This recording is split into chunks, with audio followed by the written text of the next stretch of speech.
From the studios of Farm Journal Broadcast, this is AgDay.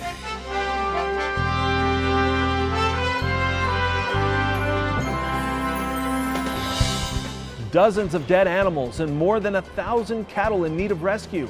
Here are the charges these two men are facing. What will be the priorities of this year's Farm Bill? We get an inside look. The current Farm Bill actually needs more resources. The U.S. soybean supply grows tighter as drought in Argentina continues to cut crop prospects. Just like the beans, they really took a butcher knife to it instead of a scalpel. Reaction to the latest numbers from USDA from the center of the grain world this week, Commodity Classic in Orlando, Florida. Right now on AgDay. AgDay is brought to you by Trivolt. Trivolt is an exciting new premium corn herbicide from Bayer, and it's got some pretty amazing claims. Get consistent weed control for up to 8 weeks in a variety of weather conditions. See for yourself at trivoltinaction.com. Good morning and welcome to this year's Commodity Classic in Orlando, Florida. I'm Clinton Griffiths. We're at the Orange County Convention Center where thousands of people will pass through over the next few days to see the latest technology on display, as well as hear about farm policy and the latest information for grain farmers.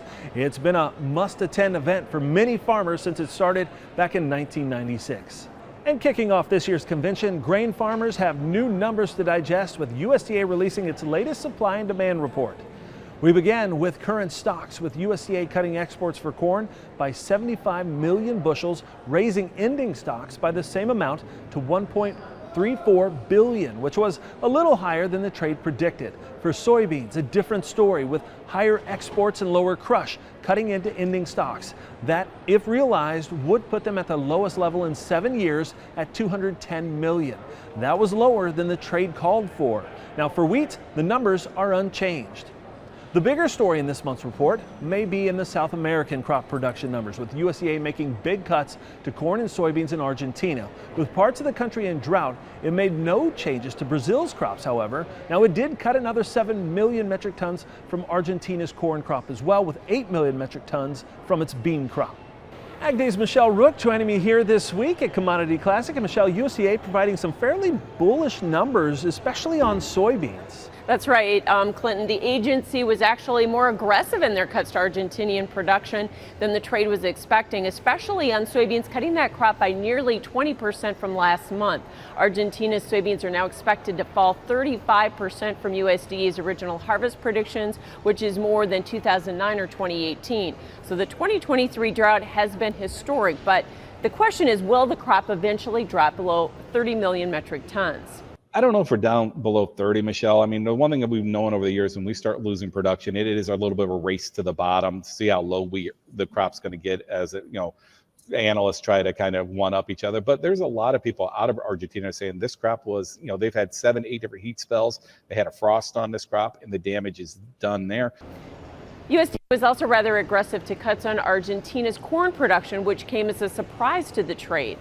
Just like the beans, they really took a butcher knife to it instead of a scalpel. That's dropped, I believe, the world production over 70 million metric tons year on year. So, the world is in a little bit of a precarious position right now.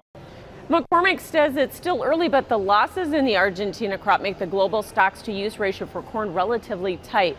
This means Brazil's safrinha corn and the U.S. corn crop are more important than ever. So if there are any crop problems this spring, he says farmers could see an increase in volatility in the corn market.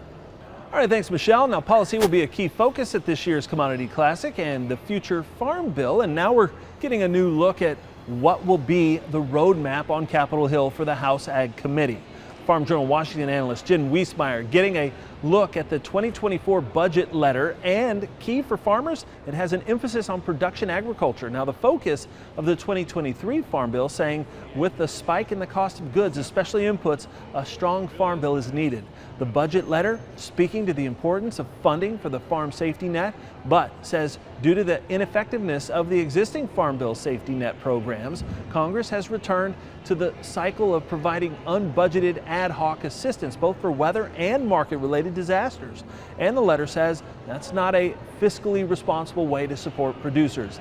Ag industry leaders here at Commodity Classic stressing the need for more help for farmers. The first thing, that message that we have been delivering, is that we need Congress to have an adequately funded on-time farm bill. And we say adequately funded because we recognize that there's the needs out there, that the current farm bill actually needs more resources. We're actually working very hard with other farm groups. We've been leading an effort with other commodity and farm groups to the budget, a message to the budget committees, letting them know that the agriculture committees are going to need more resources.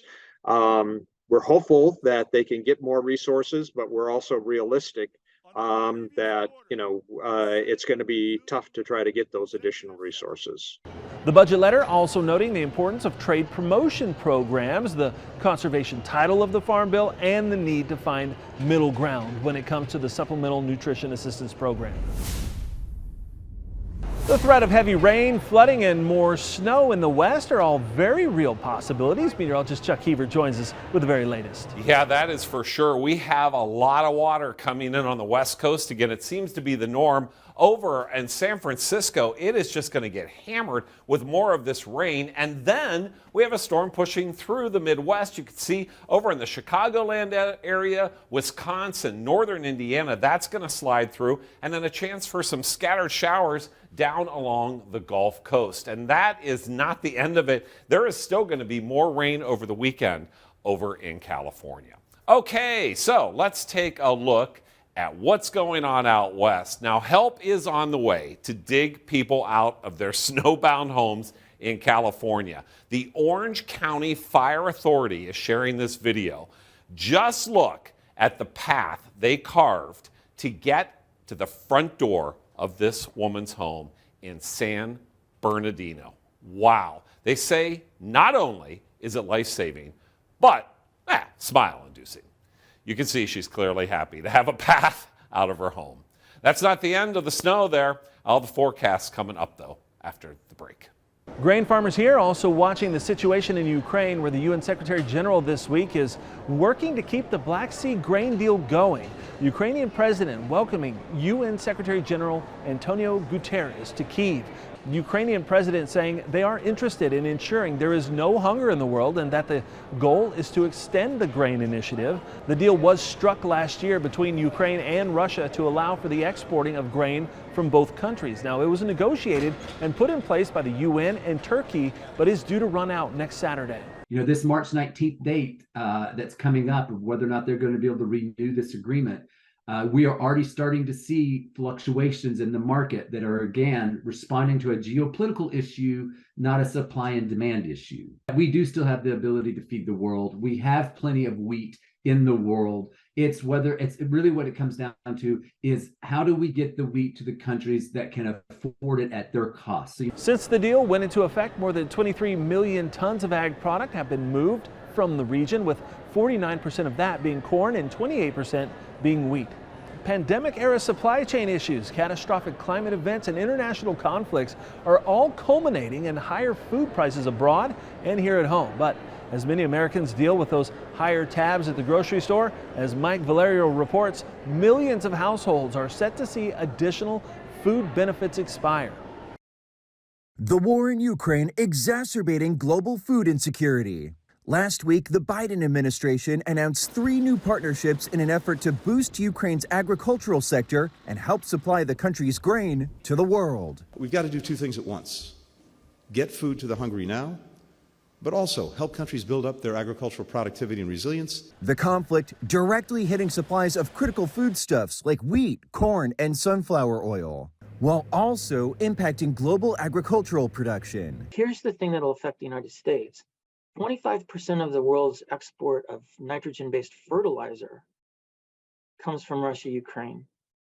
And we don't have a viable substitute for that yet. Here at home, many Americans feeling the effects, and for some, it could get worse. We're preparing for an increased demand for food. The rising cost of food is now set to collide with an end to COVID-era food assistance policy that increased SNAP benefits. It's almost a twofold effect. The benefit levels going down, and people are already struggling with high food prices. An estimated 16 million households receiving SNAP benefits will see them decrease by at least $95 a month beginning this month. But as food banks prepare to provide increased assistance to those in need, there is hope that a strong jobs market and improving wages will soften the blow. In Los Angeles, I'm Mike Valerio. And it looks like growing crops like grain farmers here are doing is on the rise. USDA's Economic Research Service providing this chart. It says between 1948 and 2019, the volume of crops produced in the U.S. grew by 186%, while livestock grew 140%. Of the crops produced, the production of oil crops grew the most by more than 7 times. Food grains grew the least at 78%. Now, among the main livestock categories, poultry and egg production increased the most by more than 7 times. Still ahead, our coverage continues from this year's Commodity Classic in Orlando, Florida, as Michelle Rook discusses today's report and the market reaction. And later, farm drones. You have to see why one youngster is no longer a fan in the country.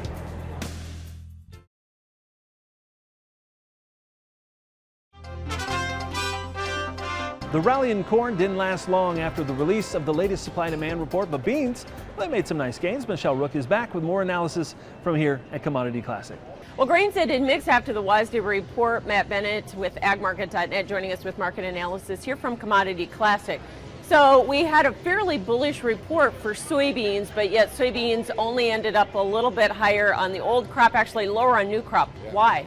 It's interesting, after the numbers were released, it actually raced up. We saw really good gains on beans. It's very interesting to see USDA caught 8 million metric tons out of Argentina, down to 33. That's unprecedented for them. They're usually very slow and very laggard in their adjustments. We know you've seen private estimates all the way down to 25. Is 33 going to be enough? I guess you've got to assume if they were that aggressive, it's going to go even a little bit more. But traders were unimpressed, and I don't know what it is they were looking for, but U.S. carry also dropped. I don't know that you could find anything real bearish in this report.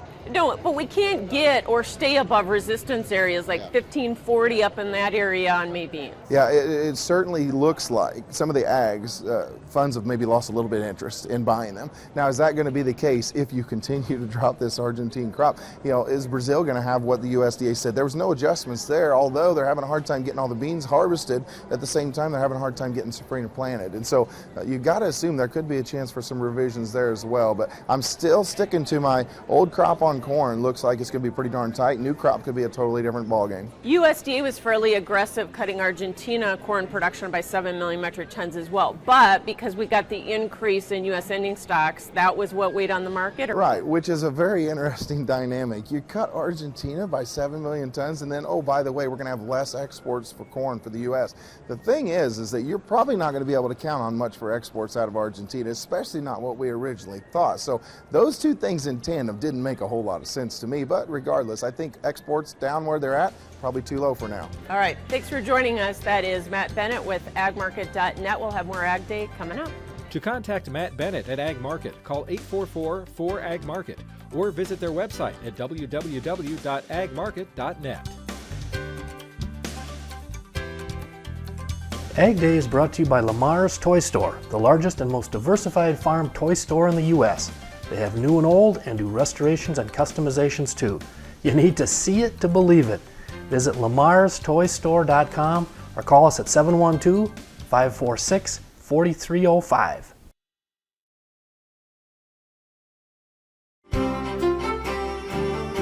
All right, let's go in the upper levels of the atmosphere, the jet stream, and find out what's going on over the next 5 or so days. Out to the west, you can see this trough, and that's going to dip a lot of precipitation on the coast. Yes, it's more rain and more heavy snows in the mountains of the Sierra Nevada. And then that energy over on the east here is going to bring a little storm through the Chicagoland area, and they're going to pile up maybe 3 to 6 inches of snow in that area. Further to the north, higher amounts of snow. And then on Sunday and Monday, another little dip here could bring some precipitation through the Midwest as well. But you can see the ridge out to the west, and then more mild conditions throughout most of the country on the eastern half especially. Here's here's the radar, future radar. You can see this storm coming together, bringing some snow and rain again through Chicago, over in northern Indiana, and then pushing through Michigan. And then this storm out to the west, out near San Francisco, all the way down to Los Angeles, going to get a lot of rain, a lot of precipitation coming in there. Here's the precipitation forecast for the week. You can see that piling up in the center part of the country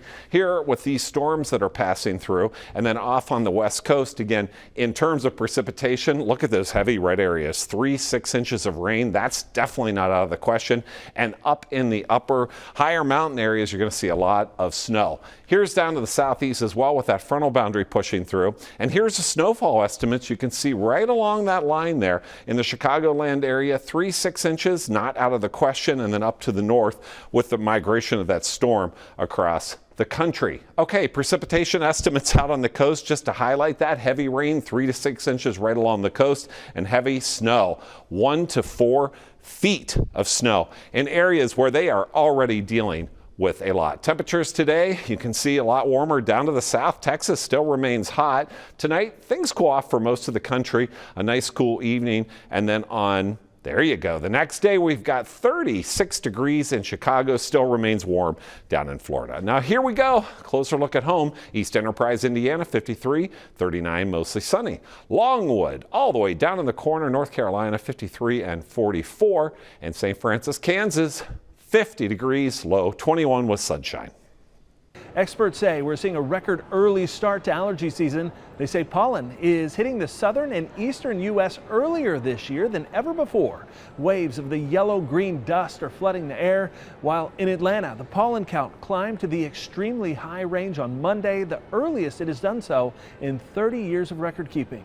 And it comes after an exceptionally warm February in the south and east. Still ahead, after dozens of animals are found dead in a rural part of Nebraska, investigators take action. Why these two men are now in custody next. Get in the game and be part of the 2023 Bracket Busters Challenge presented by Case IH. It's farmer versus farmer for a chance to win the $1,000 top prize. Go to agweb.com to fill out your bracket once teams are selected on Sunday, March 12th.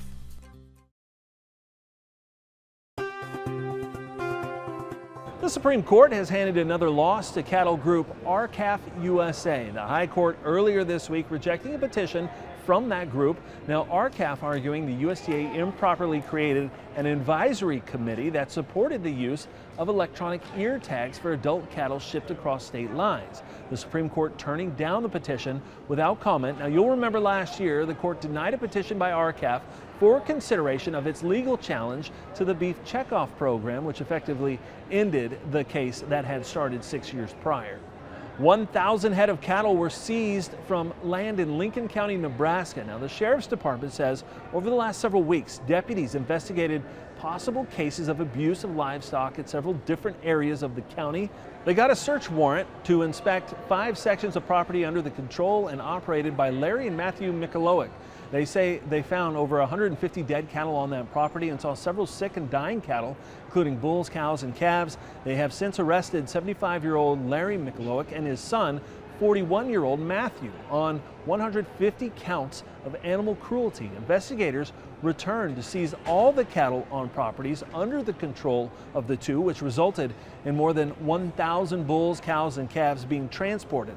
They reported several other cattle had to be put down on scene. Coming up, a new tool on the farm that can be fun to operate, but not for everyone, as you'll see coming up. Ag Day is sponsored by Germinator Closing Wheels. Germinator steel closing wheels, perfected in conventional, excels in no-till. Order 12 to 16 rows today and qualify for free shipping or 20% off an end zone moisture management package.